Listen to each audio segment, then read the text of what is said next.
Okay, so you sent us Chapter 8 of your Magnificent Seven campaign notes, and wow, let me just say, things have definitely taken a turn. Oh, absolutely. A sharp turn, I'd say.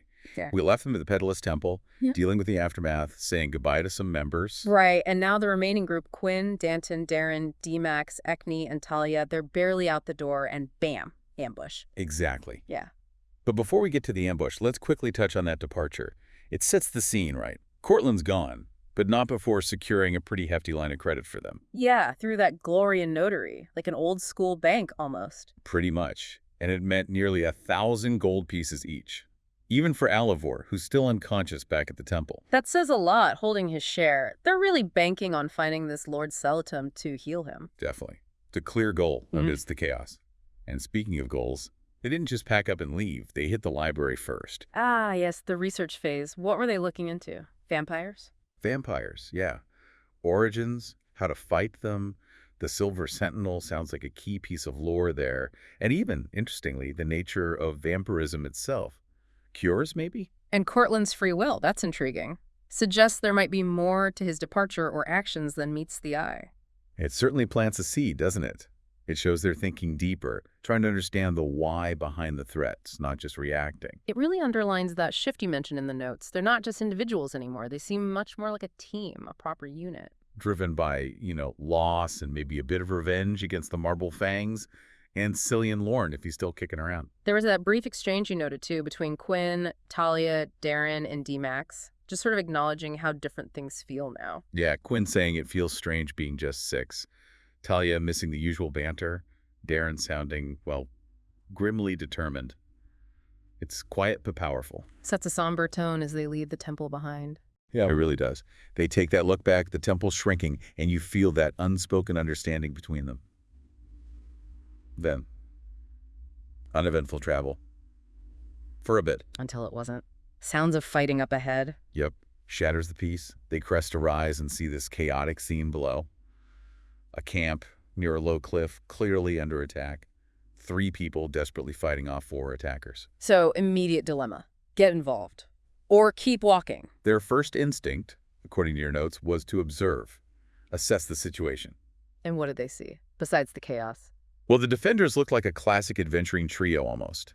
A determined half-orc with a warhammer, a cleric with a mace, and get this, a warrior in glowing blue armor. Glowing blue armor. Okay, that's not your standard bandit gear. Not at all. Immediately slags these attackers as something different, more organized maybe, more dangerous definitely. And the Magnificent Seven are just watching. And then Quinn does what Quinn sometimes does. D-Max urges caution, but Quinn just, well, he charges, fires his pistol. hits the blue armored guy. Grazes him.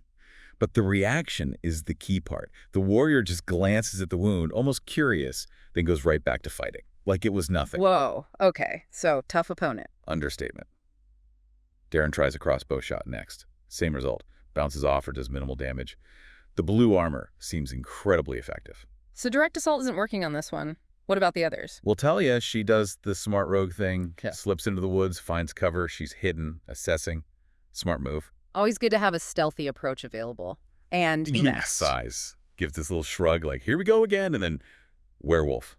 Full transformation. He leaps right onto one of the other enemy warriors. Huh. That must have surprised them, going from fighting a man to, well, a werewolf. I imagine so. Definitely shifts the odds in that specific confrontation. But things escalate fast. Ekni steps up, tries to use her spiritual shovel. Wait, spiritual shovel, what does that do? It's like this shimmering, ethereal tool she manifests. But just as she's summoning it, arrows from the cliff. Oh no, ambush from above, too. Exactly. 2 arrows hit her. She gets a glimpse of a dark figure up there, and then she's down. Just like that. Brutal. God, that's sudden. And awful, right in the middle of the fight. And throws everything into chaos. While this is happening, the half-orc defender, we later learn Bert makes a break for a burning tent. The tent's on fire now, too. Yeah, one of the attackers set it alight. Bert ducks in, grabs a strong box, and sprints out, yelling, "Uran!" as he passes D-Max. A strong box. In the middle of all this? Must be important. Clearly his priority. Meanwhile, one of the downed defenders is finished off by an enemy warrior. The enemy cleric starts healing someone. It's just frantic. What about Ekni? Is anyone helping her? Quinn sees her fall. He rushes over, pulls the arrows out. Probably not the best first aid, but panic, right? Yeah. Uses a healing potion, and is just desperately yelling at her to get up. It's raw. Man, Quinn's reaction, you feel that desperation. Okay, so Ekni's maybe stable. What else is happening? Darren gets another crossbow shot off, hitting the warrior D-Max is fighting. Talia peeks out from cover, takes a shot at the blue armored guy. This time it hits hard. He actually stumbles. Finally, something affects him. Right. Talia ducks back into cover, shouting a warning to Quinn and Ekni about the archer, probably. Good call. And D-Max. D-Max finishes off the warrior he was fighting, then turns his attention to the blue armored one. And your notes say the blue light around the armor is starting to dim now. Maybe it's taking damage. Interesting. But the danger isn't over. Ekni manages to take cover, but then another volley of arrows. Yes, this time aimed at Quinn. He gets hit, just as Bert bursts out of the tent again with his warning. It's relentless. Totally. And the enemy cleric, the one who was healing, he gets his companion up, and that warrior starts drawing some kind of symbol on the ground. Very ominous. A symbol, like magical. Looks like it. And then the blue-armored warrior attacks D-Max. Again, misses, thankfully. But the enemy cleric hits D-Max with some kind of energy bolts. Darren sees Quinn get hit and manages to heal him. Okay, good. Quinn's back in it. What does he do? He saw the archer earlier. He did, and he uses that new grappling gun. Zips right up the cliff face. Lands practically on top of the archer, who turns out to be a rogue. Quinn gets a shot off, hits the rogue. Nice. Turning the tables. What about down below? Talia lands another shot on the blue warrior. Seems like a really solid hit this time. And then D-Max, in werewolf form, finally takes the blue armored warrior down. A major victory. Yes. Okay, so blue armor guy is out. That's huge. Huge. But D-Max doesn't celebrate. He sees the rogue archer still fighting Quinn, the cleric, the other warrior. He makes a tactical call. Retreat towards the cliff. Consolidate. Smart! Get everyone together. But he sprints for the cliff. Ekni, who's conscious again but hurt, scrambles up with Bert right behind her. The fight moves to the cliff top. D-Max, Quinn, Ekni, Bert versus the rogue. Pretty much. And the rogue must know he's cornered. He does something desperate. Drops a grenade. A grenade in a fantasy setting. Okay. Yeah. Maybe alchemical. Anyway, drops it, then leaps off the cliff, and somehow lands like a cat down below. Crazy agility. Wow. And the grenade. Boom. Big explosion on the cliff top. And right after the explosion, behind the remaining enemies down below the cleric and the other warrior, a portal opens up. Swirling energy. A portal? Where did that come from? Who knows? But they don't waste time asking. They grab the body or the inert form of the blue-armored warrior and step through. Portal snaps shut. Gone. Just gone. Taking the blue armor guy with them. Gone. Taking the most valuable asset, it seems. And then silence. The fight's over. Just like that. Incredible. What a chaotic, brutal fight. So who's left standing? The 6 members of the Magnificent Seven, battered, wounded, probably in shock. Yeah. And Bert, the half-orc, clutching his strong box. Right, Bert. Time for introductions, I guess. D-Max handles it. Introduces the team, asks Bert point blank, "Who are you?" What was that all about? And what's Bert's story? He says he's part of an organization fighting, evil and injustice. Typical adventurer stuff, maybe. Says they've clashed with the Marble Fangs before. He thinks this attack was targeted specific, not just random bandits. Marble Fangs again. But Darren's not buying it. Not entirely. Darren points out, look, these guys didn't fight like Marble Fangs. Yeah. And what was with the blue armor? And the portal. This feels different, unknown. Good point. So maybe it wasn't the Marble Fangs, a new enemy. That's the worrying possibility hanging in the air. Meanwhile, Talia's looking at the strongbox. Practical as ever. Huh. Of course she is. What's the deal with it? Bert makes them an offer. He says, look, help me get revenge on the Marble Fangs because he still thinks they're involved somehow, and you can have what's in this box. Ah, a bargain. Revenge for treasure. Exactly. And Quinn agrees almost immediately. They share an enemy, supposedly, and they're heading the same way towards Frostwalk via Icewalk.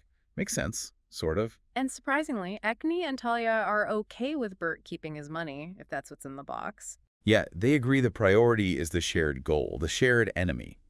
So Bert joins them, declares he's good with his warhammer and, quote, hates the Marble Fangs.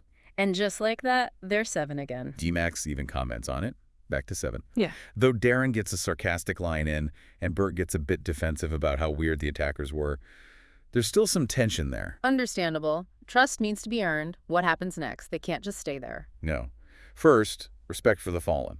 They help Bert bury his 2 companions. A somber moment. A decent thing to do. Shows character on both sides. It does. Then they head back to the Magnificent Seven's original campsite nearby, set up watches. Bert takes a turn. Quinn's tinkering with his grappling gun again, always improving.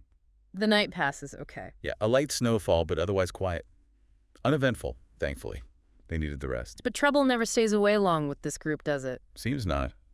Early morning, they spot someone, a lone figure, just watching them from the edge of the woods or the mist. Uh-oh. More trouble.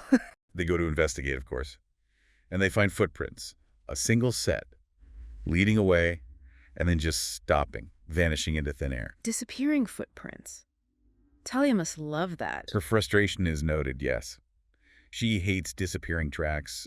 Bert is just baffled. How do they do that? Then what do D-Max and Darren say? Basically, a world-weary sigh and something like, yeah, weird stuff happens around us. Get used to it. We manage. It's almost funny, if it weren't so ominous. It tells Bert exactly what he signed up for, doesn't it? Pretty much. Ekni just wants to get moving, get warm. Understandable after being shot and nearly dying. And Quinn steps up. Yeah, Quinn offers to walk with Bert, catch him up on, well, everything. Their story so far. And Bert's reaction? Just a slightly worried magnificent as they set off. He knows he's joined a group that attracts, let's say, interesting challenges. And that's where Chapter 8 leaves us. The new Magnificent Seven, heading towards Ice Walk, with a new ally and a whole lot more questions than answers. It's a fantastic setup. That fight was incredibly intense. Ekni's near-death experience, the introduction of Bert, this mystery surrounding the attackers and those disappearing tracks. Wow. Yeah, it really escalates things. So for you, listener, what do you make of this new threat? Are they connected to the Marble Fangs or something else entirely? And that strong box, what secrets could Bert be carrying, besides maybe just gold? It really shows how dynamic things are. Alliances shift. New mysteries pop up constantly. The road to Ice Walk just got significantly more complicated for your players, and honestly, probably a lot more interesting.